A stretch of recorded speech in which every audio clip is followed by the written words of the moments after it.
Bismillahirrahmanirrahim. Assalamualaikum warahmatullahi wabarakatuh. Bismillah, innal hamdalillah nahmaduhu wa nasta'inuhu wa nastaghfiruh wa na'udzu billahi min shururi anfusina wa sayyiati a'malina. May yahdihillahu fala mudilla lahu wa may yudlil fala hadiya lahu. Rabbi shrah li sadri wa yassir li amri wahlul 'uqdatam min lisani yafqahu qawli. Bapak Ibu hadirin jemaah pengajian Kamis pagi yang dimuliakan Allah Subhanahu wa taala. Ini bapak-bapaknya banyak yang izin, Pak Dwi, Pak Firman. Tapi insyaallah kita tetap istiqomah. Ini ibu-ibu juga banyak yang hadir, banyak yang datang.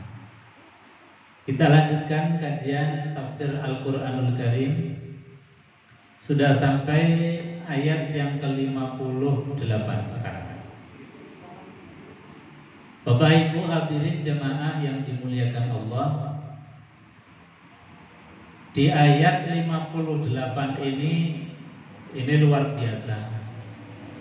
Jadi satu setting cerita sejarah, jadi fakta sejarah yang diangkat oleh Allah. Tapi sebetulnya ini jadi teori sosial kita. Dan ini saya akan kampanyekan ini karena kaitannya dengan ini kan sudah menjelang Pilpres 2024. Jadi teori ayat ini pas banget. Jadi harus menjadi pegangan kita. Karena kita itu memang kan diciptakan oleh Allah. Dalam fitrahnya manusia itu beragam. Yang dalam keberagaman itu kita disuruh untuk fastabiqul khairat, berlomba-lomba di dalam kebaikan. Jadi siapapun kita itu pasti adanya ya fastabiqul khairat. Jangankan orang lain, kita misalnya dalam satu keluarga saja, anak, ada adik, kakak, itu saja pasti dalam kerangka fastabiqul khairat. Misalnya kakaknya sukses, adiknya juga pengen melebihi sukses. Kakaknya pintar, adiknya juga nggak mau kalah. Jadi terus menerus. Itu dalam satu rumpun keluarga. Bahkan dalam diri kita, suami istri pun demikian. Jadi nggak mau kalah. Kadang suami ya nggak mau kalah, istrinya nggak mau kalah. Karena apa? Potensi kita diberikan oleh Allah Subhanahu Wa Taala untuk berfastabiqul khairat. Jadi itu sudah fitrahnya manusia. Apalagi dalam komunitas-komunitas yang sifatnya lebih besar lagi. Maka teori Quran yang diangkat melalui fakta sejarah dari kaum Bani Israel yang ada di ayat 58 ini penting kita cermati, karena endingnya dari sebuah kompetisi itu haruslah seperti yang diajarkan oleh Allah Subhanahu wa taala dalam Al-Qur'anul Karim. Kita mulai ayat yang ke-58. Allah sampaikan, A'udzubillahi samil alim minasyaitonir rajim. Wa idz qulna dkhulu hadhil qaryah. Wa idz qulna, dan ketika kami katakan udkhulu hadhil qaryah, masuklah ke kota ini. Jadi setting ceritanya, konteks di dalam ayat ini mengisahkan ketika Bani Israel itu sudah diberikan kemenangan oleh Allah Subhanahu wa taala atas musuh-musuhnya. Sudah menang. Di musuhnya sudah dikalahkan oleh Allah, dibinasakan oleh Allah Subhanahu wa taala. Lalu kaum Bani Israel ini diberikan kemerdekaan, menang. Maka perintahnya Allah, udkhulu hadzihil qaryah, masuklah, artinya rawatlah bumi yang sudah Allah merdekakan kamu. Dengan cara apa? Di antaranya merawat bumi yang sudah Allah merdekakan untuk kaum Bani Israel saat itu. Itu dengan cara yang sangat mudah sekali. Di antaranya Allah hanya sampaikan fakulu minha haitsu syi'tum ragadan. Jadi makanlah apa yang sudah Allah siapkan, yang Allah sudah tumbuhkan, Allah sudah siapkan di tempat itu. Haitsu syi'tum. Jadi semau kita, artinya sepinginnya kita. Rohudan dengan nikmat. Jadi yang pertama, teori sosial Allah sampaikan dalam ayat ini. Ciri dari orang yang syukur itu makan. Jadi kadang-kadang kelihatannya enggak sepele ya masalah makan, tapi ini ternyata makan itu jadi barometer rasa syukur kita kepada Allah Subhanahu wa Ta'ala. Nah, kemarin sudah saya sampaikan bahwa makan itu luar biasa. Satu di antaranya adalah ciri syukurnya kita kepada Allah. Jadi memakan apa yang Allah sudah siapkan, tumbuhkan di bumi yang kita tinggali. Maknanya apa? Kita itu memang ya makan sesuai dengan wilayah kita. Kadang kan kita orang Jawa misalnya, tapi sukanya makanan-makanan ala Eropa. Kita orang Jawa, tapi makannya ala-ala orang di luar Jawa. Artinya apa?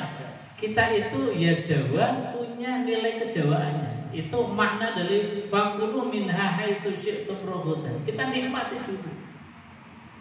Dan sekarang ini sudah kita terasa banget. Misalnya ya, kita punya anak kita sekarang misalnya disuguhi masakan lodeh atau masakan model kita atau model zaman dulu orang tua kita sudah enggak makan.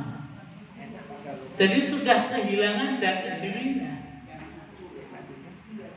Anak-anak kita itu disuguhkan dengan pepes. Maunya apa? Pizza. Jadi model-model yang sudah keluar dari entitasnya.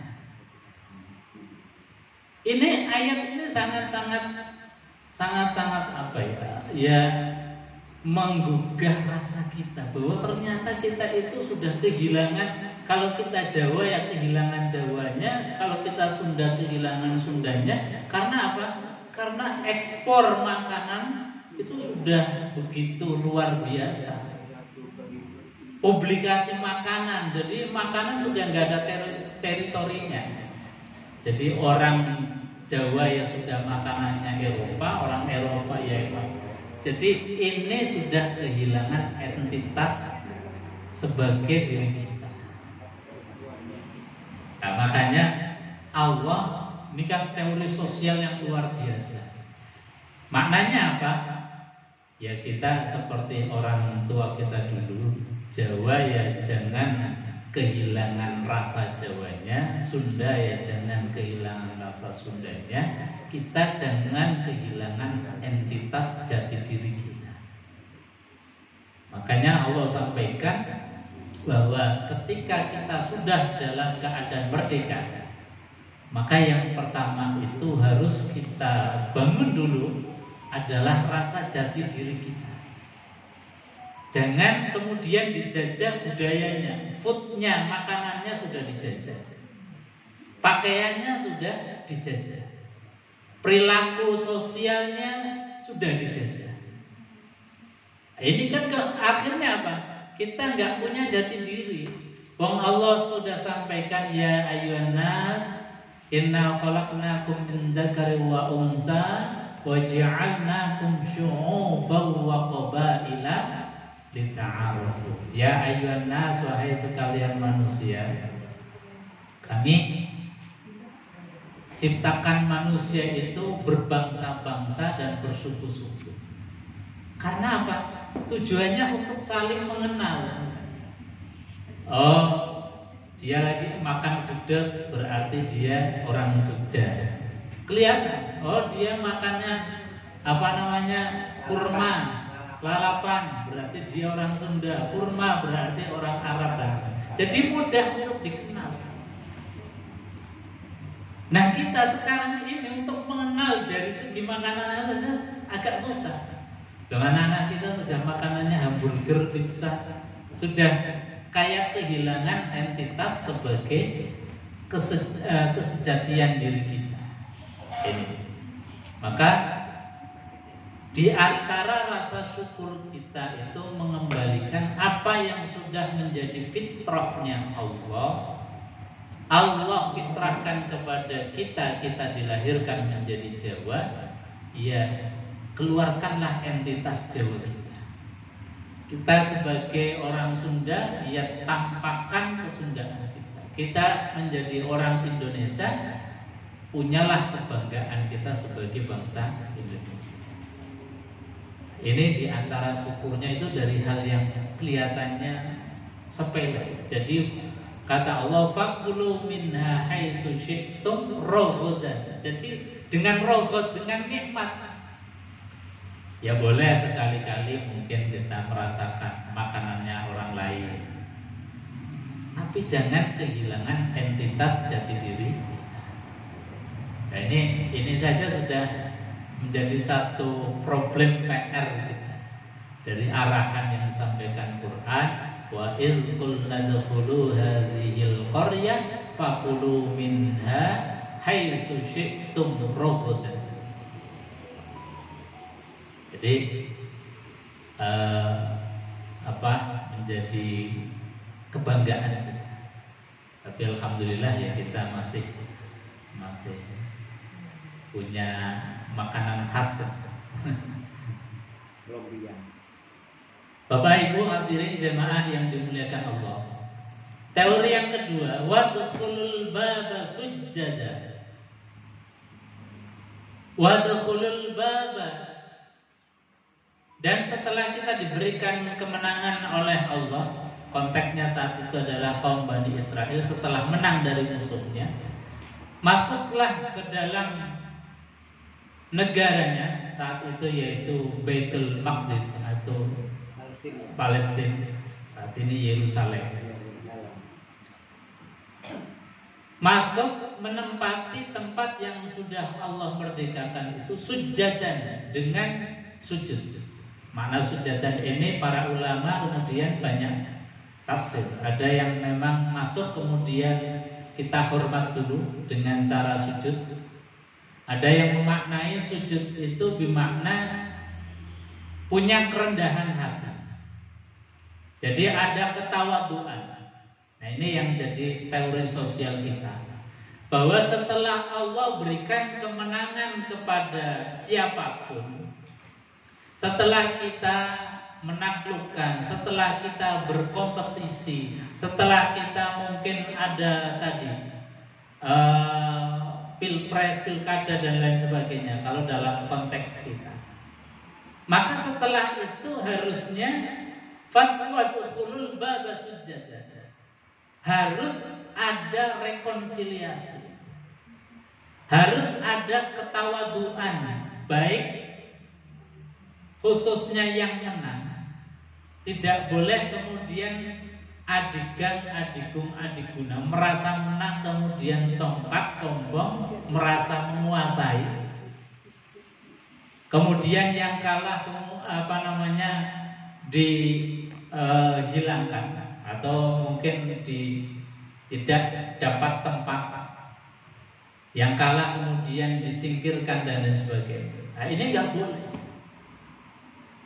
Jadi makna wadkhulul baba sujjadan, masuklah ke area yang sudah dimerdekakan, dimenangkan oleh Allah, sujjadan dengan lemah lembut, sujjadan dengan ketawaduan, sujjadan dengan tadi hati yang punya Rahman dan Rahimnya Allah.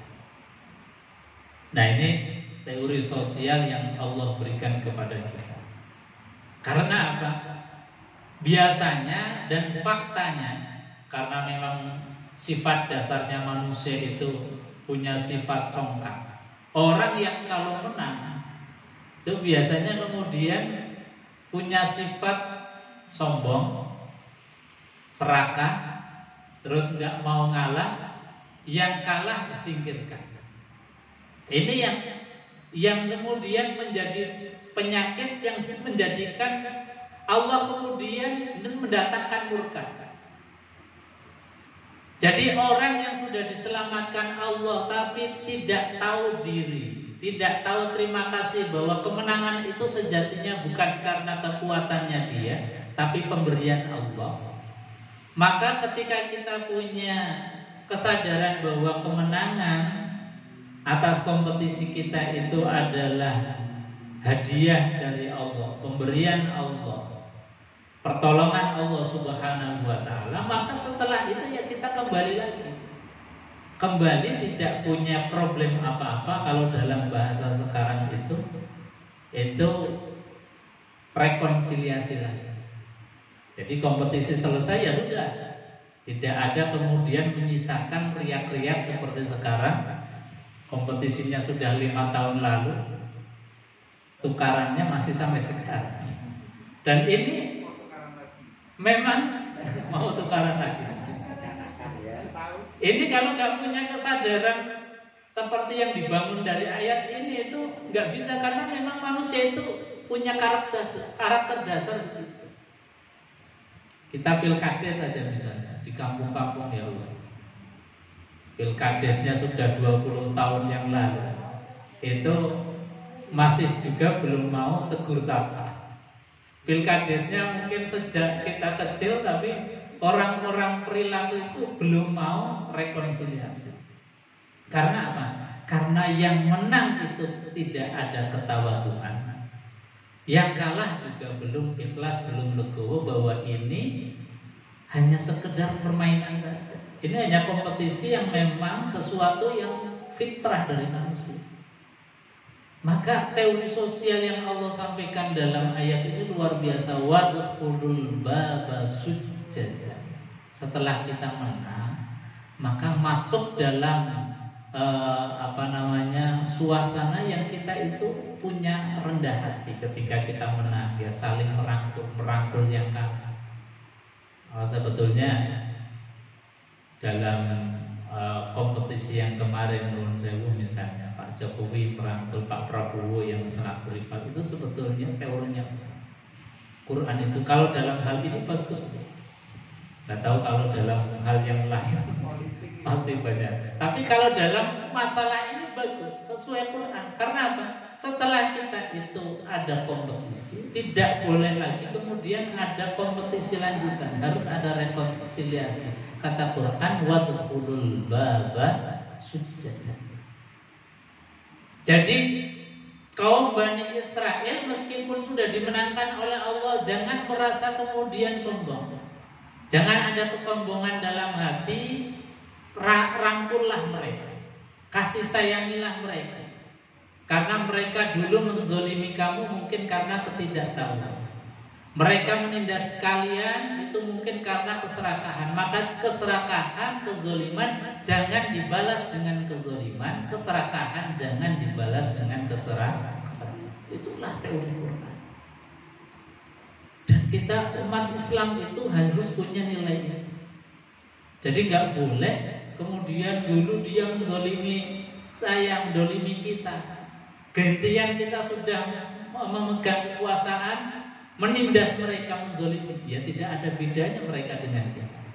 Nggak ada bedanya kita dengan mereka. Mereka dulu zolim, sekarang yang menjadi zolim kita. Maka Islam itu dididik menjadi betul-betul khairu umat yang terbaik. Kenapa? Karena kita dikasih teori bimbingan Quran itu luar biasa. Meskipun kita dulunya mungkin dalam keadaan ditindas, tertindas, dizolimi, terzolimi, tapi ketika kita sudah memegang tampuk kekuasaan, wadkhulul baba sujjad, kita berpuasa dengan berpuasa yang ngemong semuanya. Tidak boleh tadi adigan, adigum, adiguna merasa wah sekarang kan saya yang berkuasa, gantian kamu tak tindas. Quran nggak mengajarkan ini. Jadi meskipun ini konteksnya sejarah, tapi ini menjadi teori sosial yang luar biasa. Makanya ayat ini akan saya kampanyekan sampai menjelang pilpres, bahkan setelah pilpres. Karena apa? Potensi ini, perpecahan itu luar biasa. Kalau nggak dihadirkan teorinya Quran, dipahamkan umat dengan teorinya Quran, yang menang ya jadi sombong, jadi congkak, yang kalah kemudian juga akan mencari-cari terus kesalahan. Tidak ada rekonsiliasi. Quran itu mengajarkan yang kalah ia tetap tawadhu, yang menang ya tawadhu, yang kalah tetap dalam keadaan tadi mengontrol terus. Jadi ada rekonsiliasi. Ngaji yang ini kayaknya masih langka. Dan ini teori murni Quran. Teori murni Quran. Makanya ini saya melihat, saya makanya tadi terlambat karena buka referensi dulu, buka tafsir dulu apa ini maksudnya. Karena kalau dilihat dari teks kalimatnya saja, ini kan kalimat sejarah, hanya menceritakan sejarah. Tapi kalau kita hanya baca saja nggak akan paham. Tapi kalau kemudian kita lihat dari makna yang disampaikan Quran, apa pesan dari Quran, ini ternyata maknanya luar biasa. Dan saya temukan dari tafsir yang disampaikan oleh para ulama, ini teori Quran yang luar biasa dalam rangka tadi menetralkan, karena setiap kita itu berkompetisi, maka ketika kita sudah berkompetisi dan usai, maka jangan kemudian yang menang menjadi sombong, yang kalah kemudian mencari-cari kesalahan. Ini enggak boleh. Maka pesannya Quran, wadkhulul baba sujjadan.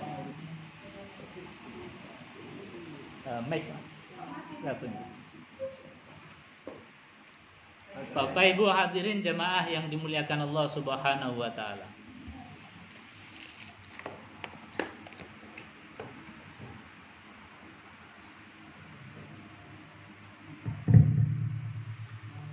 Jadi yang kedua, untuk mensyukuri kemenangan kita. Nanti dalam pilpres siapapun yang menang monggo. Karena kita pasti nanti pas 2023 mungkin beda-beda. Ada yang 2024 beda-beda. Ada yang 1, ada yang 2, ada yang 3. Mungkin ada yang 4 juga. Tapi prinsipnya tadi, bahwa fitrahnya manusia itu memang beda. Fitrahnya manusia diperintahkan untuk berfastabiqul khairat, berlomba-lomba dalam kebaikan. Dan kita harus punya mindset yang sama. Siapapun pilihan kita itu bukan nabi. Siapapun yang kita coblos itu bukan seorang rasul. Maknanya apa? Ketika kita pilih itu bukan seorang nabi, bukan seorang rasul, artinya dia punya potensi salah dan dosa sama seperti kita. Tidak ada yang steril dari dosa. Ketika kita sudah punya kesadaran bahwa yang kita pilih itu punya potensi salah dan punya potensi dosa, maka hendaknya kita ya setelah pemilihan tadi kembali rekonsiliasi. Wadkhulul baba sujjadan. Jadi makna sujadan bukan hanya masuk ke kota Yerusalem itu kemudian sujud dulu, tapi para ulama juga menafsirkan sujadan itu masuk dengan ketawaduan, Yang menang ya rendah hati, ngayomi semua. Yang kalah juga kemudian tidak memusuhi, tidak mencari-cari kesalahan. Ini perintahnya Tuhan. Wa qulu hittatun. Dan ucapkanlah, yang ketiga ini kata Allah, setelah kita menang, ucapkanlah hittat. Itu maknanya kita kembali, rekonsiliasi.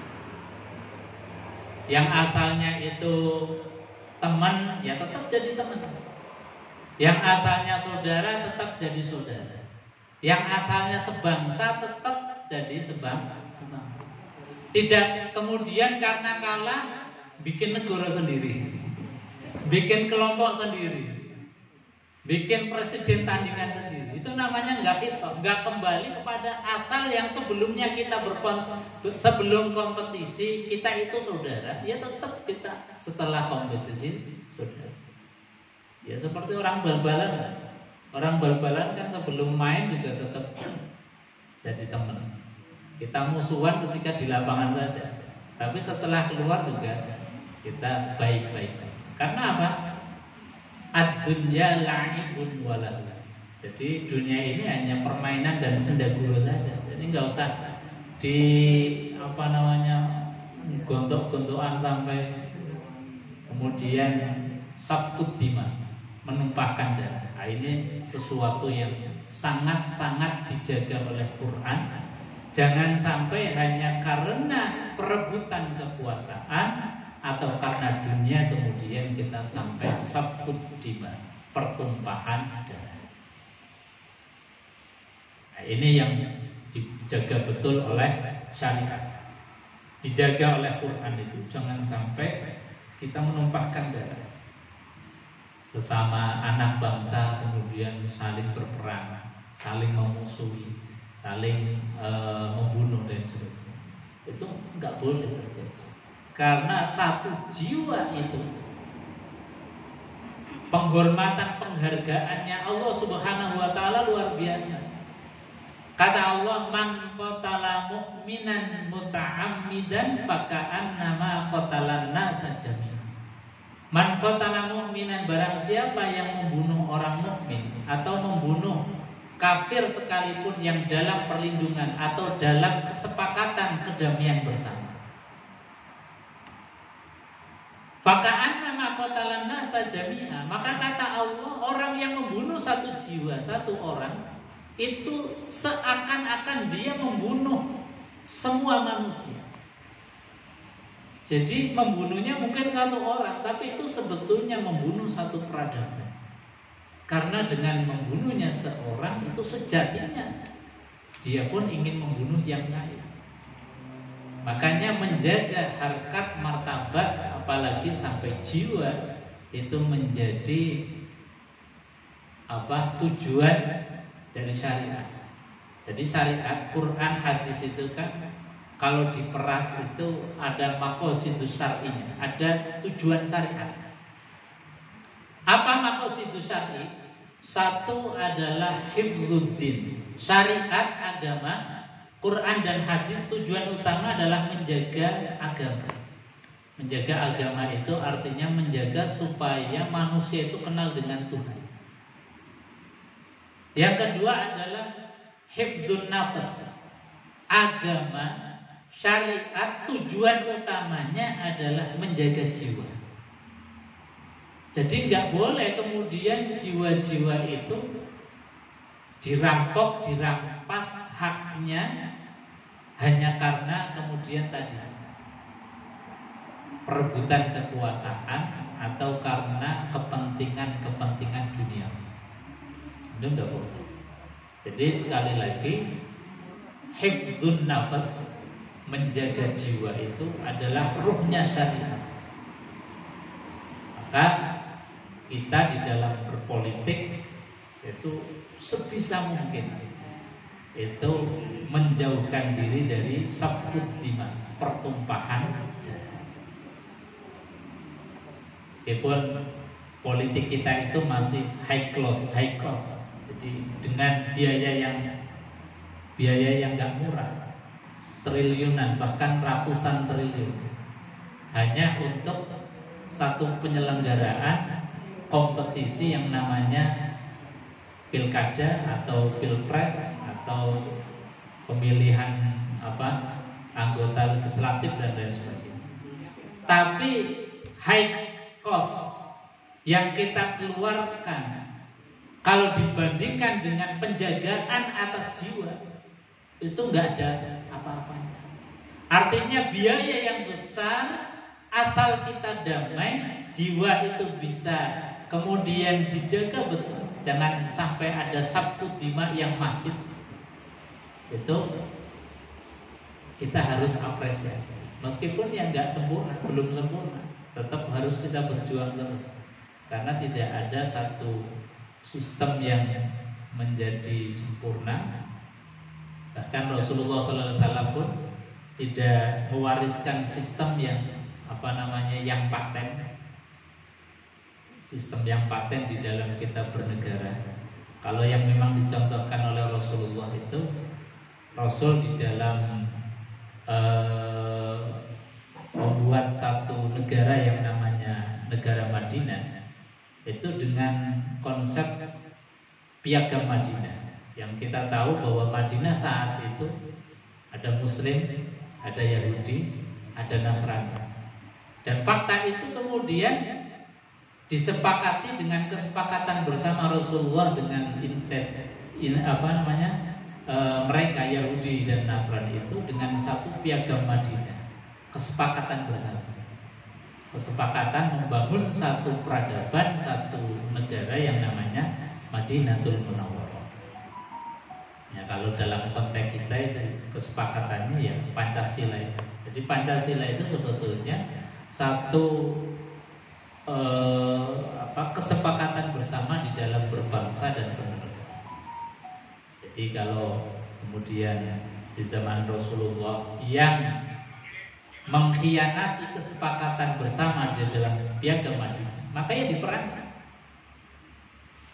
Yang kemudian masih menjaga perdamaian, menjaga kesepakatan bersama, itu menjadi kawan di dalam kesepakatan. Makanya di dalam fikih itu kan kafir itu macam-macam. Ada kafir harbi yang memang mau memerangi kaum muslimin. Dia tidak menjalin kesepakatan bersama, perjanjian bersama, plus dia memerangi kaum muslimin. Nah, itulah kafir yang memang boleh untuk diperangi. Yang disifati damuhu halal, darahnya halal. Itu yang kafir harbi. Tapi kalau kafir dhimmi, kafir yang dalam kesepakatan, dhimmi itu juga macam-macam. Kalau dalam kitab fikih itu lebih detail lagi. Jadi ada yang mustakman itu mencari perlindungan. Jadi ada kafir tapi minta perlindungan. Jadi di dalam kekuasaan kaum muslim ada kafir dhimmi dan ada kafir yang dalam kesepakatan atau perjanjian bersama. Asal kemudian sama-sama menjaga perjanjian. Bahkan Rasulullah SAW itu pasang badan. Barang siapa, kata Nabi SAW, yang menzolimi atau bahkan membunuh orang kafir yang mustakman atau kafir dhimmi, kafir yang dalam perlindungan kaum muslimin, faka'an nama ahsab, maka dia sebetulnya bermaksiat kepada Tuhan. Jadi Nabi itu pasang badan kepada orang kafir yang memang dalam perlindungan kaum muslim. Jadi kita di dalam berbangsa dan bernegara tadi Allah sampaikan wa qulu khittatun naghfir lakum. Ucapkanlah olehmu khittah.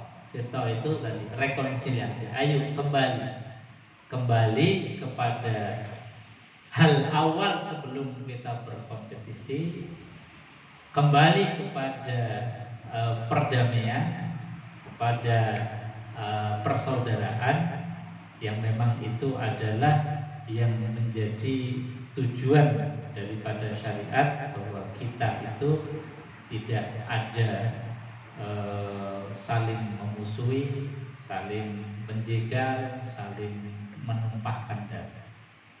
Ini yang dikehendaki oleh Allah Subhanahu wa taala.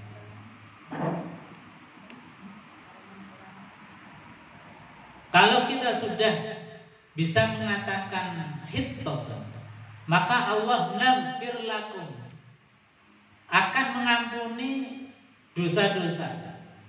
Karena apa? Karena menjaga daripada satu struktur bangunan peradaban. Apa itu? Ya perdamaian. Orang yang jaga damai itu secara otomatis kata Allah naghfir lakum, aku ampuni. Karena kalian betul-betul berarti menjadi khalifatullah fil ardh, menjadi wakilnya Allah di muka bumi. Meskipun kita berbeda, tapi kita jaga perdamaian. Karena sekali lagi perbedaan itu sudah fitrah. Nggak bisa kita kemudian kita berkuasa semuanya jadi kita jadikan orang baik aja. Nggak bisa, itu menyalahi satu kodrat. Jadi kita misalnya jadi penguasa yang diktator atau otoriter, pengen menciptakan semua warga kita itu baik, itu malah bahaya. Bahaya kenapa? Karena kita seperti mengambil haknya Tuhan. Wong Allah sudah memproklamirkan bahwa inna khalaqnakum min dzakari wa unsa wa ja'alnakum syu'uban wa qabaila lita'arafu. Kami jadikan manusia itu ada laki-laki, perempuan, ada berbangsa-bangsa, bersuku-suku. Itu artinya bahwa kita itu memang didesain berbeda. Bahkan kita diberikan modal kata Allah fa'alhamaha fujuruha wa taqwaha. Kami berikan modal kepada manusia dua sifat, fujuruha wa taqwaha, sifat jelek dan sifat baik. Bahkan yang disebut pertama kali bukan sifat baik, tapi sifat jelek. Dan gak bisa kita hilangkan. Tugasnya kita itu adalah punya kesadaran ketika kita dalam keadaan baik, sadarilah bahwa kita lagi dititipi kebaikan yang punya tugas membimbing orang lain untuk ikut baik. Jadi bukan kemudian ketika kita lagi baik menyalahkan orang yang belum baik. Memvonis orang yang belum baik itu bukan perintahnya Quran. Jadi tugasnya kita hanya sadarilah, kita punya kesadaran ketika kita lagi baik, ayo ngajak orang lain menjadi ikut baik. Jangan menjadi seperti Tuhan kemudian memvonis semua orang-orang yang belum dalam keadaan baik, divonis kafir, divonis kemudian sesat dan lain sebagainya. Itu bukan teorinya Quran, bukan cara yang dicontohkan oleh Rasulullah. Karena hakikatnya semua umat itu umatnya Rasulullah SAW, baik yang sekarang sudah beriman maupun yang beriman itu semuanya umat Rasulullah. Jadi ketika kita misalnya melihat orang lain non-muslim yang belum dalam keadaan taat atau belum masuk Islam, itu rasanya kemudian bukan ingin memvonis, tapi ada rasa empati. Ya Allah, kok dia belum kenal Tuhan ya Allah. Tuhan yang punya sifat az-zahir wal batin. Tuhan itu punya sifat zahir yang maha cetha welo-welo, yang maha tampak. Kok sampai nggak kenal, nggak melihat Allah Subhanahu wa taala, itu kan berarti ya kebangetan. Kemudian kita punya rasa empati. Ya Allah, wong ora kenal Tuhan, padahal Dia yang menciptakan manusia, Dia yang memberikan rezeki, sama Tuhannya saja sampai tidak kenal. Kemudian rasanya ada rasa empati, rasa sayang, membimbing, bukan yang keluar memvonis, kemudian menjauhi dan lain sebagainya. Itu bukan akhlaknya Quran. Jadi sekali lagi bahwa akhlaknya Quran itu kita punya kesadaran ketika kita baik, membimbing, mengajak orang lain untuk ikut baik, dan ketika kita ditakdir dalam keadaan tidak baik. Karena kita ya kadang-kadang pas baik, ya kadang-kadang pas jelek. Ya termasuk ustadznya bareng ya kadang baik, kadang jelek. manusia. Jadi yang terpenting itu adalah punya kesadaran diri. Ketika kita dalam keadaan pas nggak baik, kita harus punya kesadaran, ya Allah, ini memang nggak baik. Kemudian apa? Dia punya usaha perbaikan untuk memperbaiki diri. Kalau dalam bahasa Qur'annya adalah tubu ilallahi taubatan nasuh. Jadi jangan mengulangi kesalahan yang sama. Manusia salah biasa.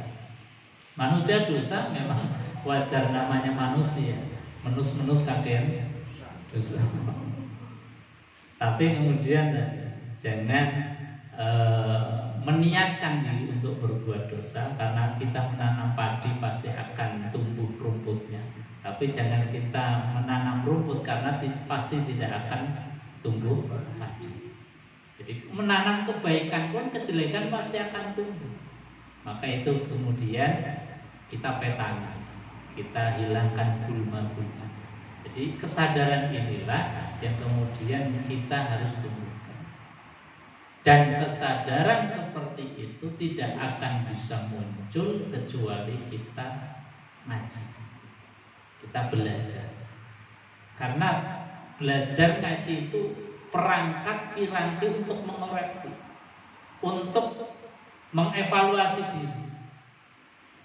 Soalnya apa? Kalau kita dievaluasi orang lain, ngamuk kita. Nah, kalau kita dievaluasi orang lain ngamuk, tapi kita nggak punya perangkat piranti evaluasi, yaitu ilmu, ya kita nggak akan bisa mengevaluasi diri kita. Pas lagi baik, ya seolah-olah pengennya nyalahkan orang lain yang lagi dalam keadaan jelek. Pas kita lagi jelek, nyari alasan-alasan untuk supaya kita dianggap menjadi orang. Yang seringnya kita itu begitu.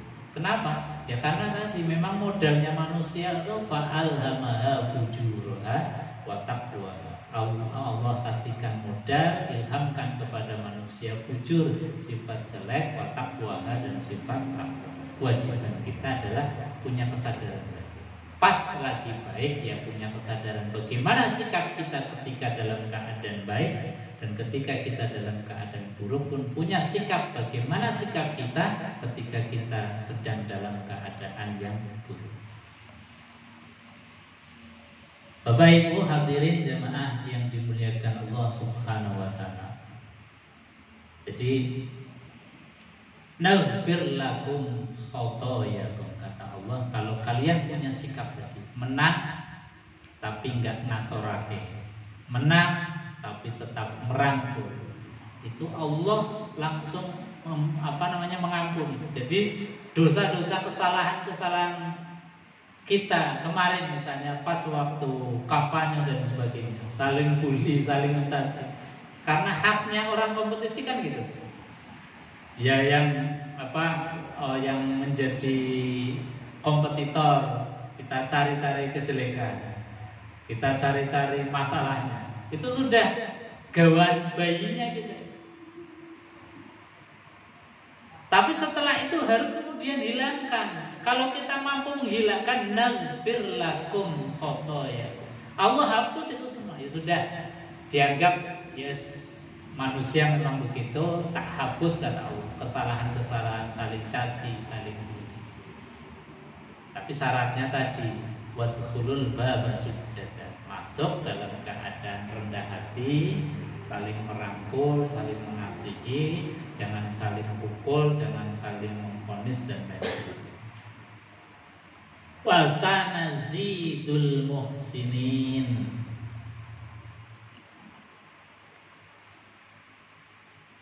Kata Allah Subhanahu wa taala mengakhiri di ayat yang ke-58, wa sanazidul muhsinin.